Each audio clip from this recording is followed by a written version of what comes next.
Hey, what's up, everybody? This is Music Rules, the podcast where we talk about awesome music and music that rules and music that is awesome. And what could be more awesome than listening to music with my buddy, Jack? Yay, yippee. And what could be more awesome than not only listening to music, but talking about the rules that govern music? The rules of music, and we also talk about the rules of Parliament. We get down and dirty with the policies of the Labour and Liberal parties of Australia. Parties, yep. And what a plebiscite is? What And exactly? Why is the name so funny? Why is Who it so knows? funny? I Well, always keep thought it was listening and you'll find plebiscity. out. The plebiscity of the city. Plebiscity. That's We're really talking cute, about actually. a wonderful band today whose name is Bar Italia. And I know what you're thinking. You're probably thinking it's the excellent Italian restaurant in Leichardt on Norton Street that serves deliciously large portions and only takes cash in the year of our Lord 2023. But no, You're wrong. It's not that. it's not the a Italian band restaurant from- that posted "Are you okay?" written out in pasta on "Are you okay?" day. It's not that restaurant. I got to check this out. That's really funny. And it's also not the bar in Sutherland that you were talking about earlier. Yeah, I think maybe it is just one bar in Leichardt. I might have got it wrong. Yeah, and it's not even a bar. I just looked at the "Are you okay?" It's really funny. Yeah. They've spelt for the listener. They've spelt out "Are you okay?" in pasta, and it's not in like a. I kind of imagined it being like looking very pretty, but it looks like the picture's taken on an iPhone 3, It's and it's written in penne, not spaghetti, by the way, so it's very blocky. but the O is like the round type of pasta. All right. I don't know my pastas, but yeah, that's clever. I like that. But no, we're Anyway. not talking about any of those. But how interesting that I should start this show with a bit of a mystery by saying what we're not talking about. Because for many years, Bar Italia was an anonymous band. Nobody knew who the hell they were. Until one day, they got signed to a bigger record label and released this album that we're going to be talking about today, Tracey Denim. And their names were released to the public, and I'm just going to find what exactly their names are. Nina Cristante, Jesme Tariq Fahmy, and Sam Fenton. And they're from bloody London. They're not from Italy at all. Oh, I think I said they're from USA before. I'm so sorry. How dare you say they're from the USA when they're from They the should call UK? They should call it Bar Italia. How interesting that we're talking about a band from the UK, whereas the restaurant Bar Italia asked if we are UK. Okay. They asked if we were okay, in fact.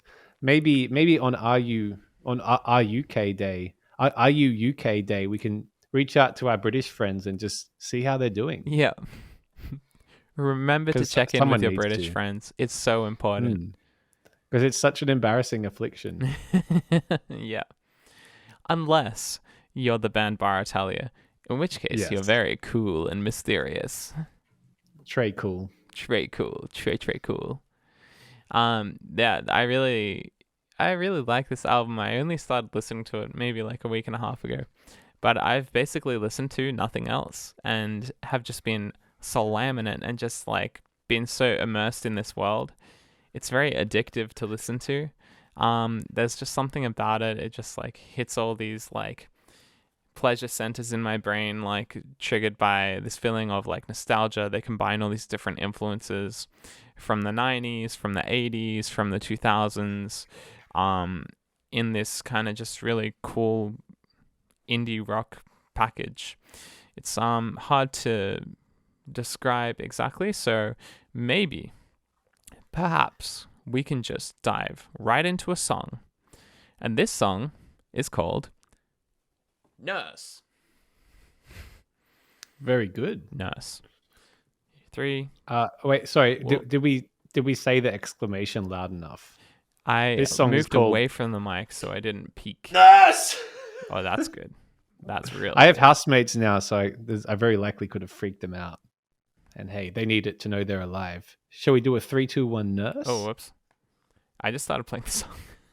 Oh, that's all right. 3, 2, 1 nurse.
I need to go to hospital because that was such a good song. Yeah, don't you hate when a song is so good it just immediately sends you to the ICU? Yeah, I hate that.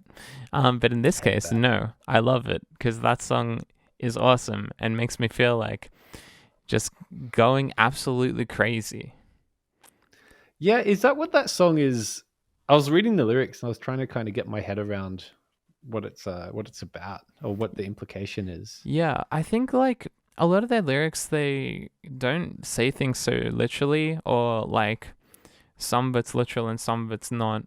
Um, which is part of what I really like about them is there's this kind of sense of like this sense of mystery is not just confined to kind of their persona and their online presence. For example, like on their Instagram, they don't post any captions with anything. They just post URLs in the description for the image, which Right. famously on Instagram you can't click the URL that's written in your caption, right? So Yeah, it's just yeah. like this, like there are all these just random like dead URL kind of text Where, things where do these URLs lead? Where do they take you to? just to their website, which I guess has Right. tour dates. So it's like this kind of anti-internet aesthetic while also feeling like very understanding of what the internet is. It's really smart Mm. and it makes people intrigued. I think it's kind of part of the reason why they've become more and more hyped is because people are like, who are these guys? Like, what is their whole deal? Like, Mm. they have such a specific and unique sound. Like, where did this come from? Um, so yeah, it's really cool. So yeah, and with the lyrics, like, yeah, there is this kind of ambiguity, and I love how they have multiple singers as well. Um, so like, my favorite part of this song is, I guess, the chorus where um Sam Fenton sings, I must cover your eyes and you move like crazy to your favorite song. And there's this like jing jing chicka jing jing like scratchy Mm. kind of like 90s guitar. Yeah. It just like hits so hard for me. I don't know why. It just goes so hard. I Um think it's like a perfect storm. Like I think the vocals and maybe even the British accent kind of lends it a bit of like a bit of that nostalgic element. one Like I don't know, maybe there was a period of time where there was like that sort of music was a bit more popular in Australia yeah. or something. But it is like deeply nostalgic. Yeah. You want to know, fan? Want me to rip my heart open and tell you what it made me think of? Yeah, tell me. I I heard the singer and it made me think about like watching like TV when I was 4 years old. Wow. I don't That know is if so accurate. Yeah. It I don't feels know like if it's watching. because I've been like limiting my exposure to British people or something unintentionally, or like I just haven't met many British. I don't know. I haven't. Yeah, it's just a weird thing. I don't really know why it is. Yeah, I mean, like, I grew up, like, listening to so much British indie rock, like Block Really? Party and, like, I don't know, all those other bands that existed at that time, the Arctic Monkeys, the Hmm. Kaiser Chiefs, like, not necessarily super cool stuff, but just that was what was, like, super popular. And I think probably Hmm. especially for teenage boys. Yeah. So I don't know, it just kind of takes me back to that time period of, like, just really good indie rock. Hmm. Um, yeah, and yeah, that chorus, it's so good. The way he sings it, I like how he sounds like he doesn't care about anything. He just sounds like a completely empty person. Um fully That's projecting so. things onto him, but yeah, he has this really nice like affectless delivery, which is so fun. And it contrasts greatly with the other members of the band. Yeah, that is so fun. It's also so like it's something I wouldn't have really guessed that you'd be super into because I feel like I've never heard you sing affectless, Yeah, I you know, guess or like an empty person. yeah, I put a lot of affect in. Um, I also like the fact that the lyrics in this song talk about dancing to your favorite song. Like nothing will get me going more than when somebody starts talking about like there being a great song playing within another song. Like, I'm just imagining like the best song I've ever heard, and it makes me think the song that is currently playing is pretty freaking sweet too. That's like me whenever I've got on Miley Cyrus Party in the USA, Yeah. and a Britney song was on, and a Britney song was on, so I put my hands up. But in that little pre-chorus, I the Britney song is on. I'm Yeah. listening to Toxic. Miley's singing away, and then all I can hear is that sweet violin Yeah. sampled from that Bollywood track. Oh, Um, we should do a Britney episode one yeah, we day. should. Um, I'm but yeah, I think I about it see when what you I'm mean. listening to One Direction best song ever, which goes, "We danced all night to the best song ever. Thought it went like this, but we don't remember. I thought it went boop boop boop, boop boop boop boop." It's so yeah. I've never heard this song. Is this like a B-side for One Direction? No, it's like a later single. Oh, Um, right. but yeah, like just songwriters, all songwriters out there, talk about a great song that is playing during your own song, and I will think that your song is great. That's the biggest. This is the best piece of advice I've ever given on this show. Yeah, take notes. Yeah. Have you ever done that, Fen, or is that something that you leave for other artists? Oh, I don't know if I would dare, but maybe I will do it now. I'm trying to think if you've ever done it. I don't think I I don't have. think- I've Yeah. no. I've just used other songs in my songs. So some other things that I wrote. I love the bass playing on this entire record. Whoever plays the bass, I'm not sure which one of them it is, but has really melodic instincts. Like potentially they may have been a guitar player before this, or just a melodic Right. bass player. Who knows? Um, I love that, crediting like good bass playing to being an ex-guitarist. yeah, like they're not just sticking on the root notes, and they're also not just Yeah. sticking on beat one. Like there's a lot of kind of Yeah. boom, ding, ding, do do do, but like a lot of syncopation, and just keeps the thing driving along. Yeah. And there are all these like locked in guitar parts panned left and right, which is another thing that kind of reminds me of this indie rock of my youth, where it was always two guitars, bass, drums. The guitars were always panned hard left, hard right. So if you were sharing headphones with someone, you would like always like one person would miss out on the guitar solo because it was just panned so hard in like one ear or Yeah. the other ear. Yeah, but these guitar parts, I guess it's a little different. Like sometimes it's like interlocking. Sometimes it's almost doing this like rhythmic displacement or phasing thing where it'll be doing the same thing but just going between the different ears. So they use it in a lot of cool ways. Yeah, and then the drums, they have this. I love the drums in this song. Yeah. I think the drums are my favorite part of this song. It's almost like krautrocky Yeah, in a way. totally. It might also be the fact that all the guitars are like in like doing that, like, is it like a Dorian thing? It's like C sharp minor Dorian. Yeah. It's got like this really like melancholic, wonderful sort of yeah. I guess like it's funny you make these comparisons between like 2000s kind of indie rock and Arctic Monkeys and stuff like that, because Yeah, it's not that much to like me, Arctic Monkeys.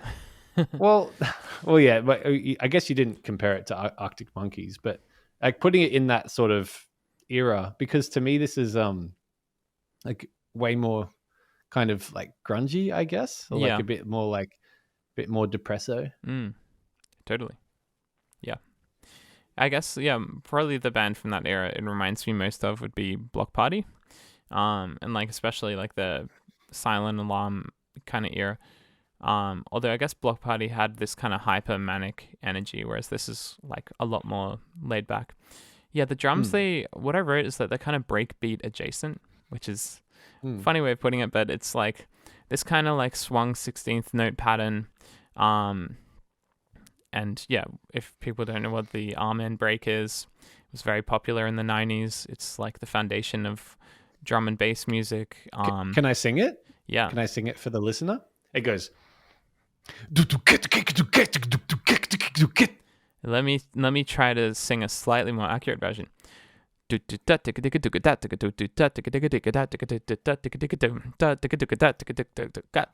something like that. Nice. Let me sing an even more accurate version.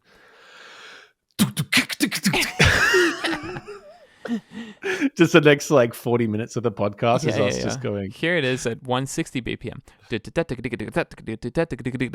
And then you need like some like British guy sort of like rapping over the top, maybe saying some sort of Cockney things. Yeah, maybe Ali G. Get Ali G into house. Yeah, but anyway, it's I wrote breakbeat adjacent drums.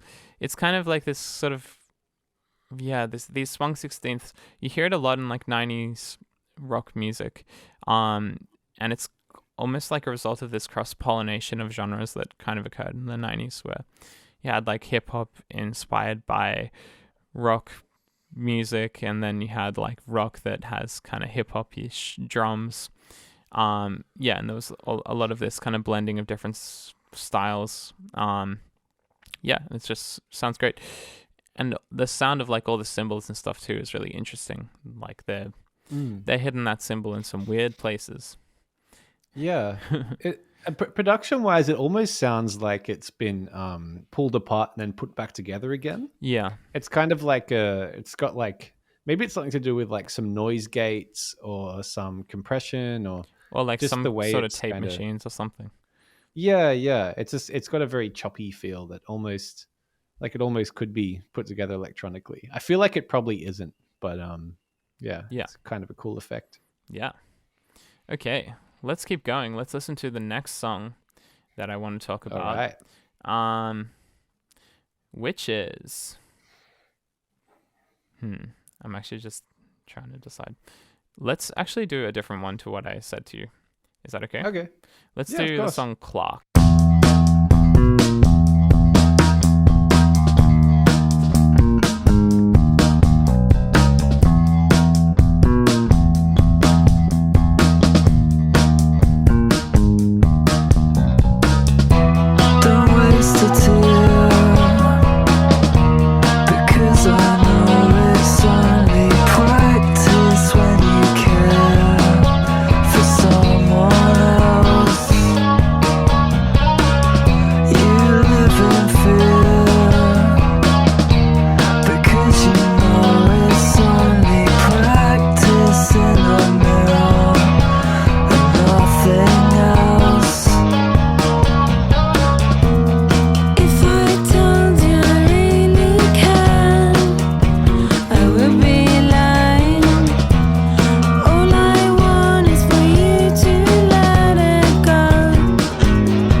Cool ending.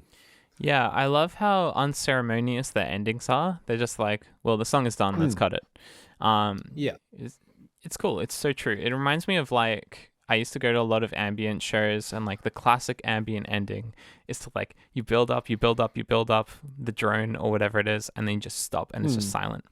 So I really like that as an ending style. Fade outs, I love a fade out too, but yeah, it's kind of refreshing to just like cut the song. Yeah. See, I've had the opposite problem where I've only been able to do dramatic cuts. Yeah. And it was only I got some feedback that was like, "Hey, your band never lets things ring out." And I was like, that's true." It's like it's kind of like it has an interesting effect because combined with like the kind of apathy of like the apathetic vocalists and stuff, like the sort of emptiness that's inherent in it, it's like that quick cut is almost just like a. It makes me. I have visions of like the performer finishing, and then just like pulling away and not looking at the crowd, Yeah. just like dun dun dun, move Yeah. away. You know, it's Walking just off like stage. No encore. yeah, Sorry. Um, yeah. It's just so like yeah. And I think it makes sense for this style of music. It seems stylistically appropriate. yeah. Yeah. I really love the lyrics in this song. Um, in particular, there's like this one repeated line. Um, Don't waste a tear because I know it's only practice when you care for someone else. That's really sad. What does that mean? It's like, Always I guess tear. it's like, well, a lot of this album, it feels like this breakup album. And it makes Yeah. it really intriguing having these multiple singers because you feel like you're getting these multiple perspectives on a breakup.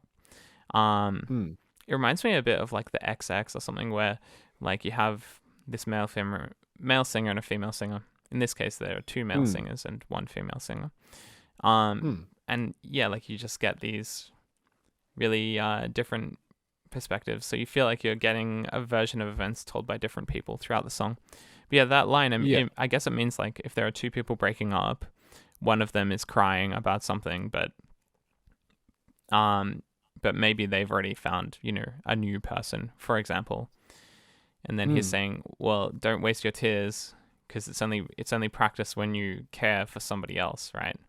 Like, don't waste your tears on me. There's no point in doing that because you're just practicing for on me. Yeah, you're just practicing to be with the person that you another. actually want to be with. Yeah. Yeah, it's kind of sad.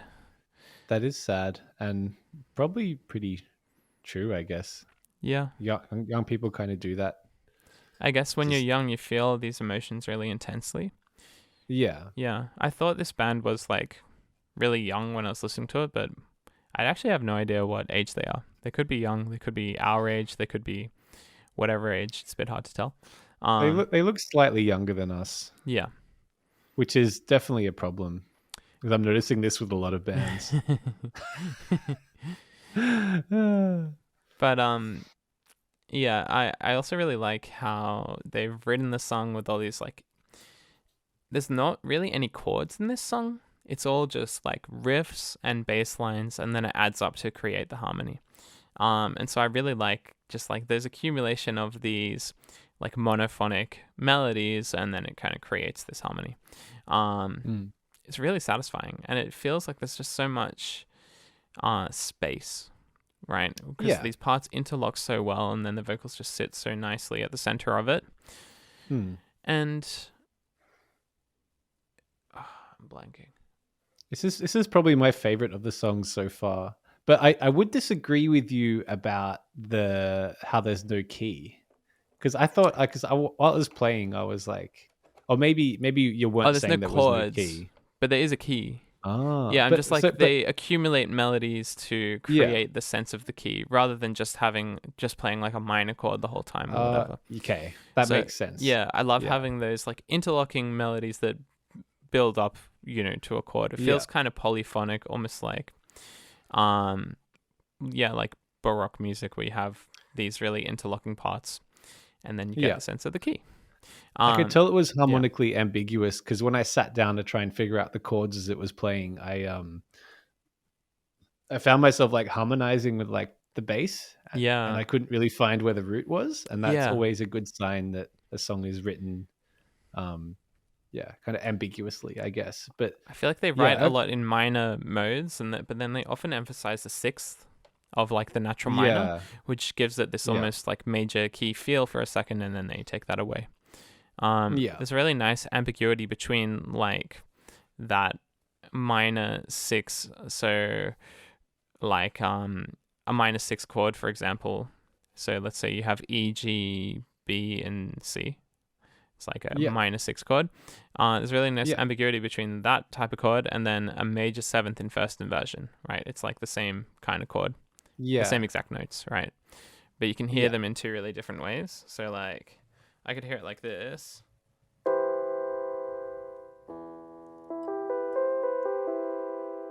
And that sounds kind of more Stranger minor. Things. And then that's more of like a major 7 in first inversion. Yeah, so I feel like they muck around with that, and it makes sense because there's an ambiguity in the things that they're expressing. They're not clear-cut songs that have this clear-cut meaning. It's not like, you know, the 1975 song "I'm in Love with You" or whatever, where it's like there's this really clear meaning and this clear message. It's way more ambiguous and like expressing these feelings that are hard to explain, right? Like, how do you explain it's like confused, right? Yeah, like it's not really like providing answers or anything it's like not that. a love song, it's not a vitriolic breakup song, it's a like, well, don't waste your emotions on me if you like someone else more. How do you explain that kind of feeling in a song? That's what is really exciting about the music, I think, as well. It's like it's trying to it just gives you a feeling, and it makes it really hard to talk about on this podcast because how do you explain a feeling, right? It looks like how to explain like a mood or, you know, an atmosphere that's created. And for some reason it just hits, and it's not necessarily because of specific musical things that they're doing. Well, maybe this is the best way to explain it, is because like just basically what we just said. Like there's kind of like all these independent like ideas or melodic parts that are like tangentially related to each other. Like they're all sort of diatonically in the same key, but each of those parts represents a different thing and affects the other elements in an interesting way. Yeah, definitely. Much like people be doing that. People do be affecting each other in different ways, and people do be having ambiguous relationships with one another. Hey, that's it. We just did it. Wow. We distilled it. Yeah, we got it. Mystery solved. Yeah, it's another example of pandiatonicism, which we talked about a couple of weeks ago. Yeah. Yeah, where it's like it's definitely not functional harmony. It's not like a real like this chord has to lead to this other chord. It's really just using all the notes of the scale and just kind of. It does seem like they've just kind of jammed it out until they've found something that sounds really good.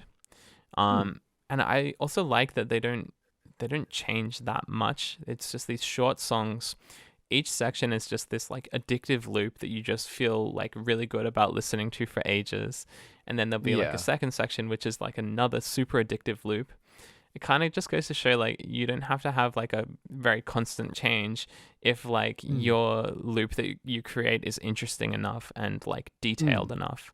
And they put so much care and detail into building up this like just a real tasty loop, and then like you want to listen to it over and over. And like the same with the lyrics too. Like this song, it's like there's a verse or I don't know, they've written about it differently on genius.com. It's throwing me off, but like Sam Fenton has his part that he sings, which happens twice, right? He doesn't change the lyrics, he just uses the same lyrics twice. And then there's the other big part of the song is the chorus, which is like obviously repeats as well. So like if you make the individual parts of your song good enough, then you can be repetitive. But I think it's really hard to do, like to make it good enough that it's not boring. And having a good understanding of how long to repeat it for. Yeah, it never overstays its welcome. Like if there was a third chorus, I think this track. Yeah. This track runs at 2 minutes 30. Yeah, I think. Yeah, or 2:20 or something. Yeah, so. Super short. That leaves you coming back for more. Exactly. Yes. So I think we can probably keep going to the last track that I want to talk about, which is a little track that makes me very Gladdington, and it's called Makes you very glad. Maddington. Oh, nice.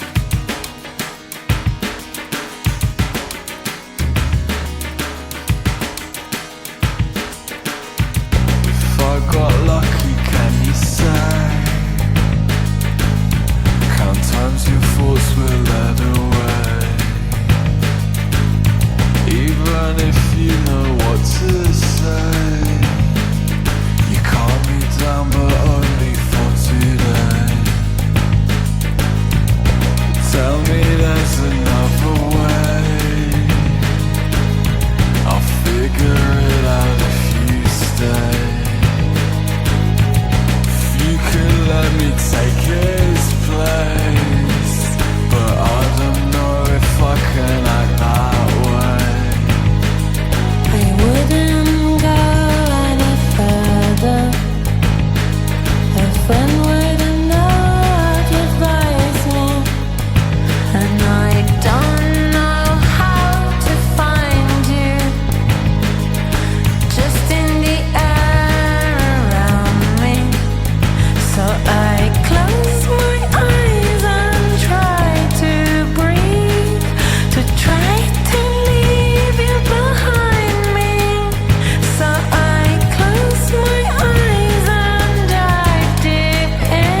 beautiful. Another song that does not overstay its welcome.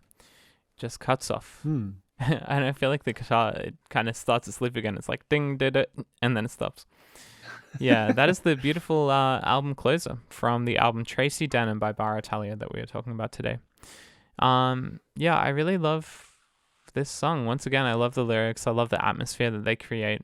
I love the use of the acoustic guitar. It doesn't really occur that much on the rest of the album, but it has this really jangly, bright sound.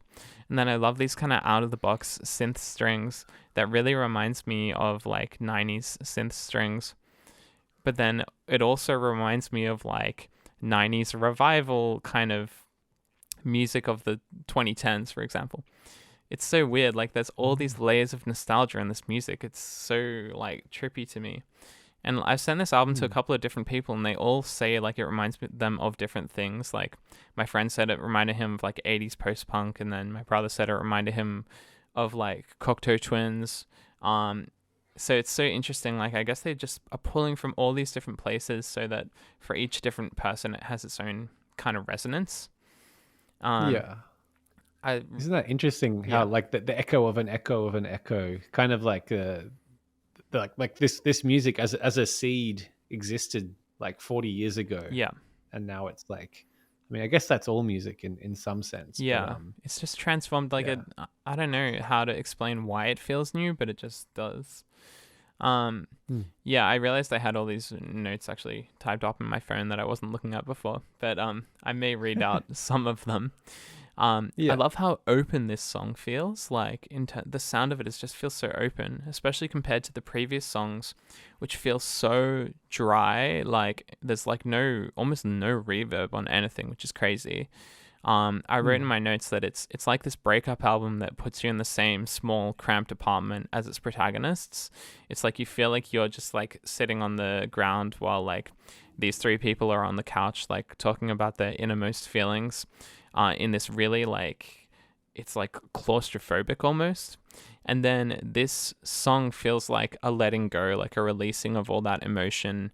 And it feels like a coming to terms with the acceptance of a breakup, where she's saying these things. Nina Cristante is saying these things like, let me get the exact quote, but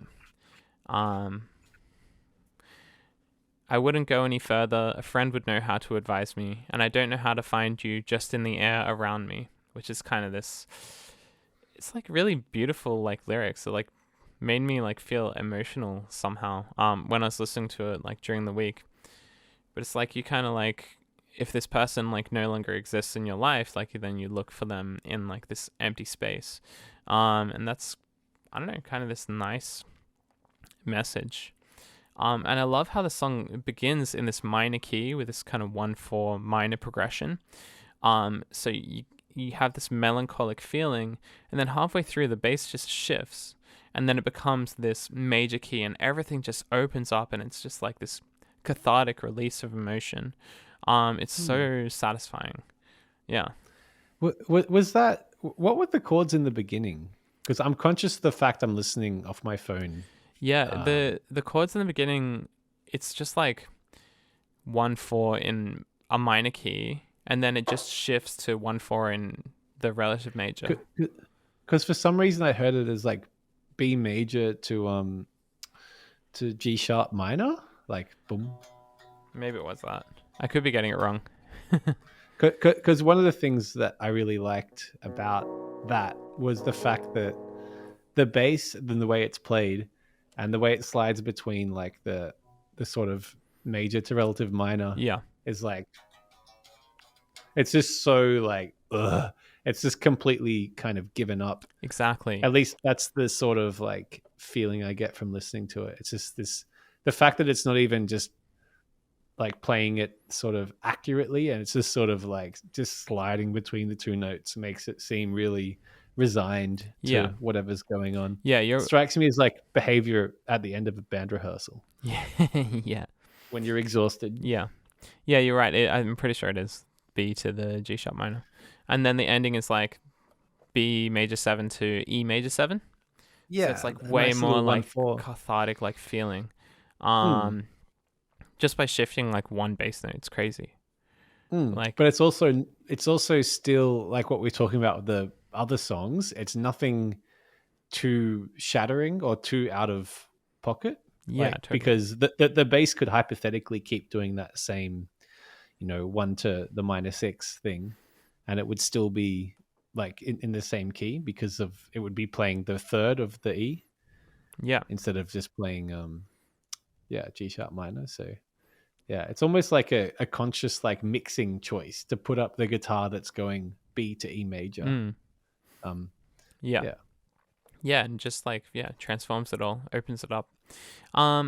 Cool. So that is Bar Italia, Tracy Denim. I'd highly recommend listening to this album, just because it's hard to talk about and it's hard to explain what makes it good. So, look, I've done my best. We've done our best at talking about it, but it really is something that it feels really good to like immerse yourself in the world of this album and just like listen to it over and over. And yeah, I really enjoyed doing that this week. So maybe you, the listener, would enjoy that as well. So I think it's time for me to play the song that I wrote for this week. Oh, I'm so excited. It's called Project 8. Project 8 master.wav? Yeah, that's right. Killer. Here we go. Came on with your good friend. You stayed a long time. You gave a lie. You told us then. Got paid in cheap wine. You could have left hours ago, but you're still here. I can't take my alcohol, mind unclear. I gave up on trying too hard. I made up stories. I told you things you'd heard before. I wish I knew more. You could have left hours ago, but you're still here. Only 2 more hours until the sun appears. You could have left hours ago, but you're still here. Only 2 more hours until the sun appears. You could have left hours ago, but you're still here. Only 2 more hours until the sun appears. Wow. I feel like that was like putting in, what was that, mandolin going? It's a ukulele. Ukulele. Yeah. Yeah, it was like I definitely saw how you added in all of the moving parts that sort of coalesce in interesting and different ways.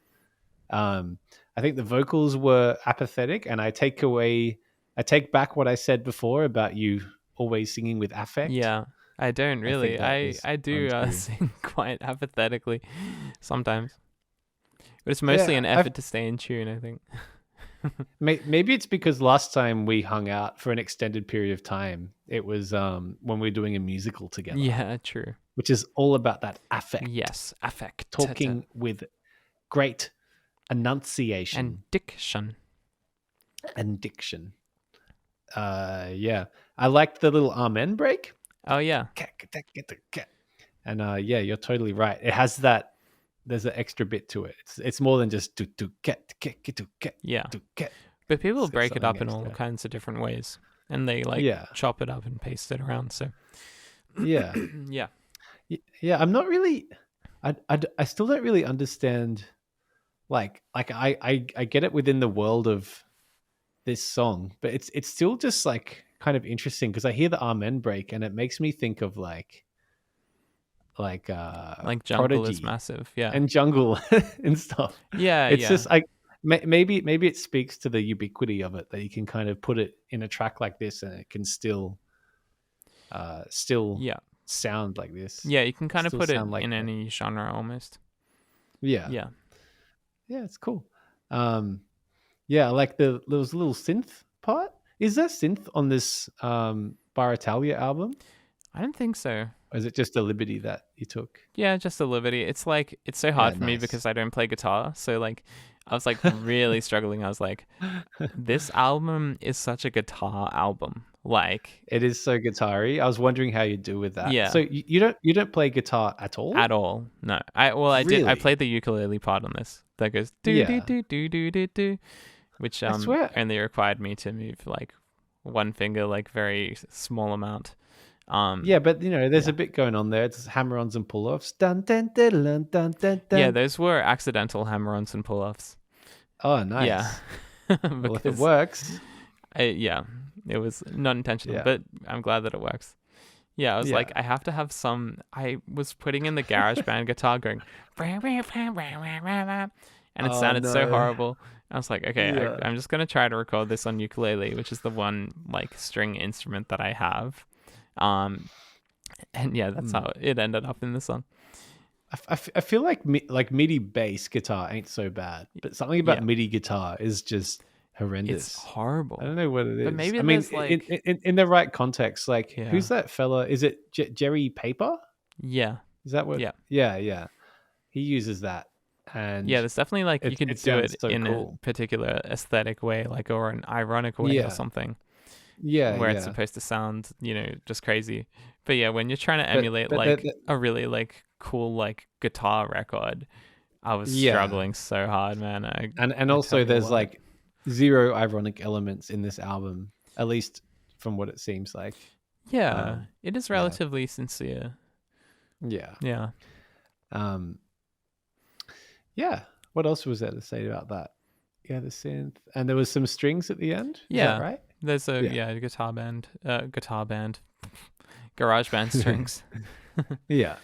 Nice. That's my answer to everything. Yeah, and once again, that's probably the like thing that they use. Did you say that they used similar string patches in the last track? Yeah, well, there's some sort of string synth. It just sounded like Mm. really out of the box, like no real velocity or dynamics to it. Yeah.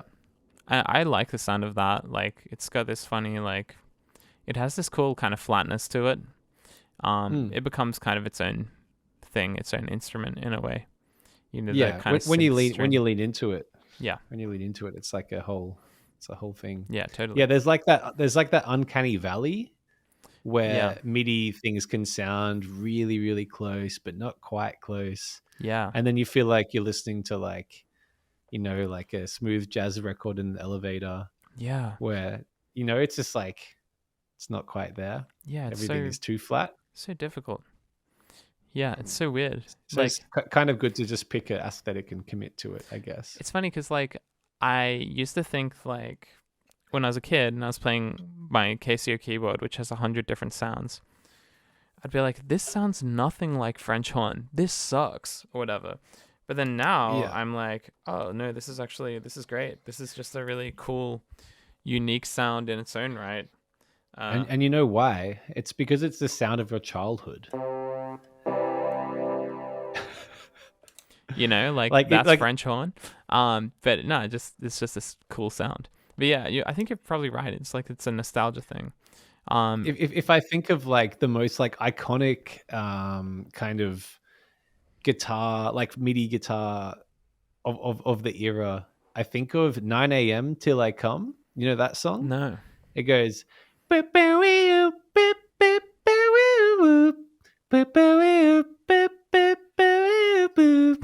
till I come. Oh my god. I'll play it and you'll know it for straight away. It's funny how with all this stuff, like really old versions of Muse Score, for example, like the sounds on that, or Sibelius or Finale Notepad even, the sounds on Yeah. that, they have this weird nostalgia now. They're really awful MIDI string sounds. Or Yeah. Yeah, exactly. It's kind of like if you wait long enough, I think Brian Eno said that about stuff. Like, don't ever try to be retro because time will do that for you. Oh yeah. Can I show you the song? Yeah, go for it.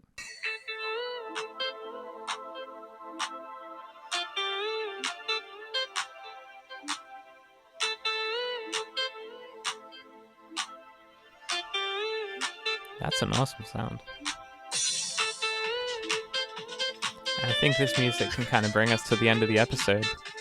Thanks everybody for listening. This was Music Rules, and this is Bar Italia, the band, not the restaurant. But hey, check out the restaurant. Yes. Here's a plug for the restaurant. Go to Bar Italia. Huge portion sizes. As far as I can tell, the only Italian restaurant that seems to care about your mental health. Yeah. They're asking, are you okay?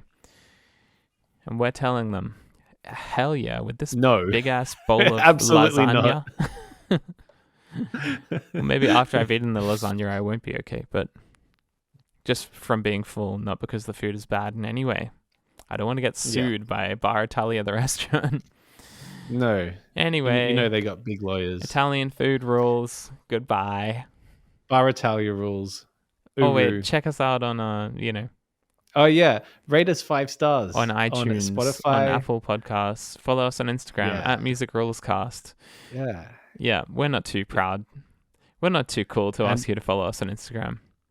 we're not, and we're To beg very for much it. not anonymous. Yeah. And get ready for next week because we might be it might be the start of something new. Yes. So that's all I'm going to say about that. That's great. Great teaser. Bye. Bye.